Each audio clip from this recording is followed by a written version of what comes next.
Paulius Senūta. Prašom į sceną. Labadiena. Nuostabu po Žygimanto lipti į sceną, mano sūnus yra tavo fanas. Shout out tu, Žygimantas. Tai aš dažniausiai esu Paulius Senūta.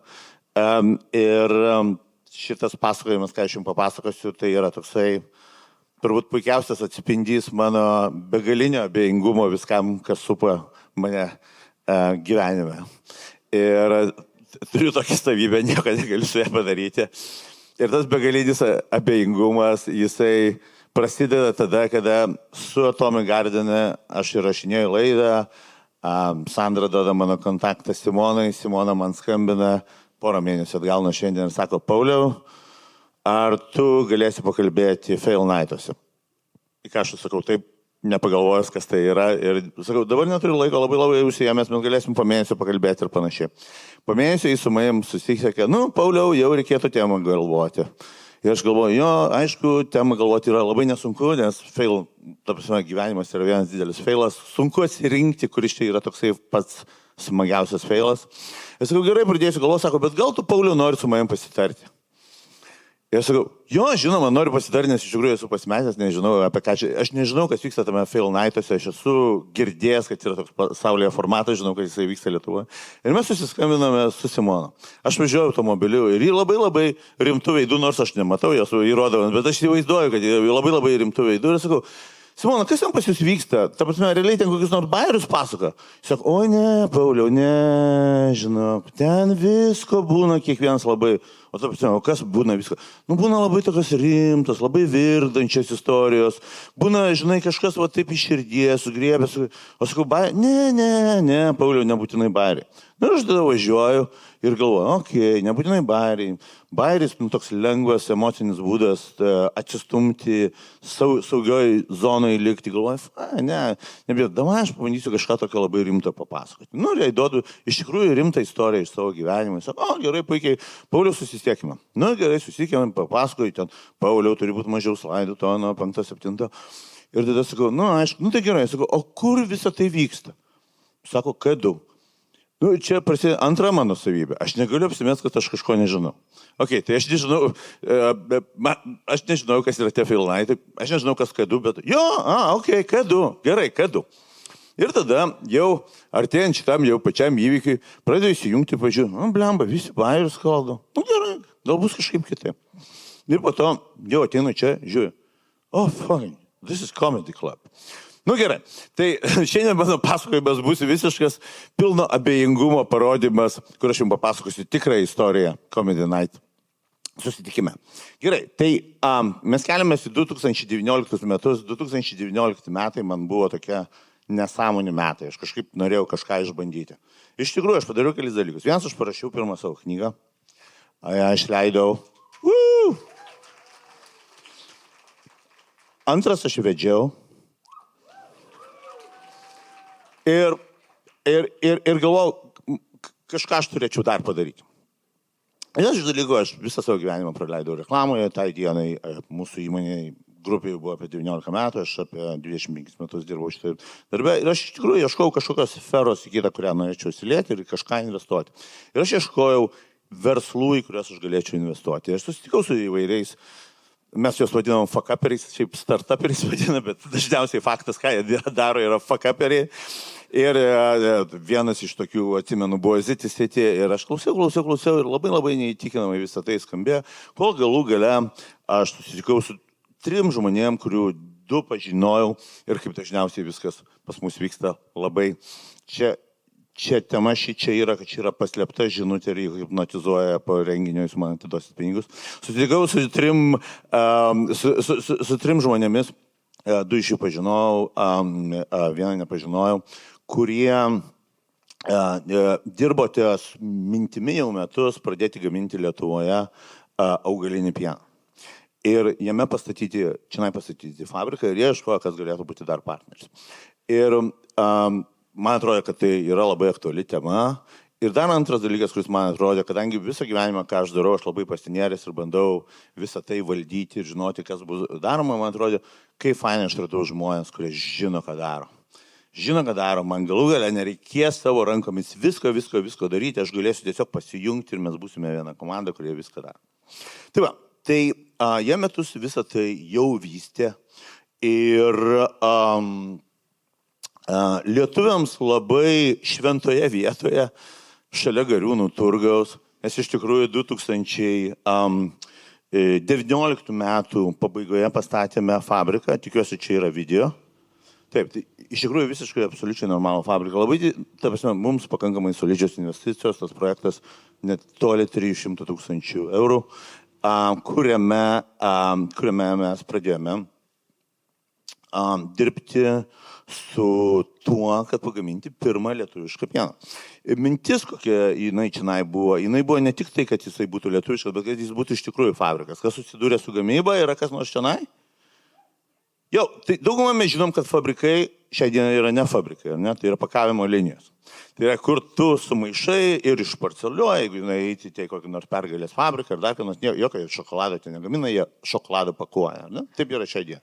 Ką mes norėjome padaryti? Mes norėjome sukurti fabriką, kuris gamina produktą nuo nulio iki galutinio, tam, kad mes galėtume įvairiai inovuoti su tais produktais. Kadangi Simona uždraudė man daug skaidrių, tai aš išnaikinau, kaip mes jį gaminome ir iš tikrųjų daug eksperimentavome, bet iš principo mes apsistojame ties 3 produktais. Vienas standartinis migdolų gėrimas, antras yra lazdynų riešutų gėrimas, trečias lietuviškas aguonų gėrimas. 20 metų vasario mėnesį prieš pat karantino uždarimą lietuviškoje kavos festivalis, ar kaip tai vadinasi, nesuprantamas man asmeniškai dalykas, bet nesvarbu, kur susirinkę daug jaunų ir žavių žmonių, mes pristatėme šitą gėrimą. Jis pradėjo susilaukti puikių reakcijų, štai ir Beta Netiškevič, o kita dalinosi savo tinkluose ir viskas atrodė žiauriai fantastiška istorija, kaip mes čia padarysime sekantį startupą. O tačiau, pasirodo, kad visas šitas dalykas jisai iš išorės vis dar atrodydamas gražus, buvo daromas absoliučiai eilės diletantų, kurie nesupranta, ką jie daro. Pramonėje tai iš tikrųjų šią dieną yra sudėtingiausias produktas, nes jame yra daug žaliavoje, ne rezultate, bet žaliavoje yra daug cukraus ir riebalų, kas reiškia, kad bakterijos siaubingai mėgsta šitą dalyką ir yra labai daug mikrobiologinių bairių, kurie daro tą gėrimą labai nestabilų. Jį pagaminti tu jį gali, bet jį pastatyti, kad jisai stovėtų parduotuvėje, lentynoje kiek ilgiau negu ten kelias dienas, tai yra beveik neįmanoma. Kitas dalykas, mes nusipirkom iš Kinijos įrangą, kuri absoliučiai nepritaikyta tam, ką mes planuojame daryti. Kinijoje yra taip vadinama šviežio pieno rinka, kažkuo panaši į mūsų pieno rinką, kuri yra tokia, nežinau, kas būnate užsienyje, žinote, kad tokio pieno kaip buvusios Sovietų Sąjungos ir Lietuva niekas negeria. Pas mus toks, kaip mes vadiname, yra nedapistas pienas, nesuprasi, kas tai yra. Jis tipo ale šviežias, bet nichrena nešviežias, nes jis yra čiut pasterizuotas, tai 70-80 laipsnių ir jis nichrena nėra pasterizuotas, jis yra nestabilus ir stovi tenai 3-4 dienas ir nesuprantamas daiktas, kam jis toks reikalingas. Nes yra šviežias pienas, kuris nepasterizuotas, arba yra pasterizuotas pienas. Mes vieninteliai turim tokią nesąmonę. Tai vat azijiečiai irgi gamina lygiai tokią pačią nesąmonę ir mes iš jų nusipirkom įrangą, kurioje mes negalime padaryti daikto, su kuriam reikalinga antiseptinė technologija, nes labai daug mikroelementų papuola ir tasai dalykas yra nestabilus. Sekantis dalykas, pasirodo, kad prie viso džiaugsmo žmonės, kurie paleidinėjo projektą, skaičiavo viską ant servetėlės. O aš, kadangi turiu finansinį išsilavinimą ir labai daug su to dirbu, labai kažkurio momentu sunerimau ir sakiau, o gal mes pasiskaičiavom mūsų savikainas. Ir mes pasiskaičiavom savo savikainą, kas yra 1,2 euro maždaug, kas reiškia lentynos kaina. Optimistiškiausių būdų 3,17 euro ir jūs galite matyti rinkos lyderį, kuris parsiduoda 3 kartus pigiau. Ne? Tai prie visų šitų nesąmonių, taip pat mūsų finansinis planas vyko toksai ant servetėlės, kuris reiškiasi na, mes šiai dienai dar turim pinigų ir mes tarsi ilgai gyvensim, bet iš principo, kuo tu daugiau pagamini, kol tu pasieki kritinę masę, to esi nuostolingesnis. Tai reiškia, kad tau reikia labai daug kapitalo, kad visas tai dalykas išvažiuotų, nes šitas tarpas tarp šitų dviejų dalykų reiškia, kad tai yra tai, ką jums reikia turėti tam, kad išgyventume. Taigi, visoje šitoje situacijoje, kur mes neturime produkto, mes turime crazy savikainą ir mums reikia labai daug kapitalo, 20 metų pradžioje mes nusprendėme, mums nusišvil. Mes realiai vis tiek padarysim. Mes čia sukursime šviežią pieno rinką. Tai reiškia, mes įpratysime žmonės ne metus laukti, o mes, reiškia, duosime 4 savaičių galiojimą su tuo dalinių dapisimu pasterio, kur ten vos tasai laikas galioja ir tas gonna be okay. Įpratinsime lietuvius. Svarbu mūsų pienukas, suprantat. Nu, ir kadangi, aišku, joksai supermarketas to nepriims ir panašiai, tai reiškia, mes į visą tai išeisime per Horeką ir per kažkokį kavinių tinklą. Viename didžiausių lietuviškų kavinių tinklų mes pagaminame pirmą partiją ir ją šauniai išvežėme tam, kad jie galėtų gaminti pieną su mūsų Kalifornijos migdolų gėrimu. Ir galų gale apsidžiaugiau, nes kažkam kažką pardavė, išvažiavo ir kažkaip visas tas turėtų išsisukti. Ir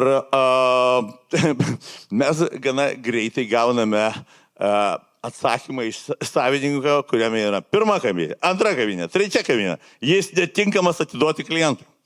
Kas žinai vyksta? Mes nuvažiuojam, pasiemam partiją, parsivežam, užkyčiam partiją ir vėl. Ir kas pasirodo, kad į mūsų aplinką užsiteršia bakterija ir mes vėl esame absoliučiai nežinomybė, kas reiškia, galbūt nuo pusės arba iki metų bandymo sterilizuoti patalpas ir reiškia kapitalo deginimo ir viso tam dalykui mes nusprendėme, kad geriausias būdas, kaip atsisveikinti su savo išdidžiu lietuviško pieno projektu yra šis. Ačiū.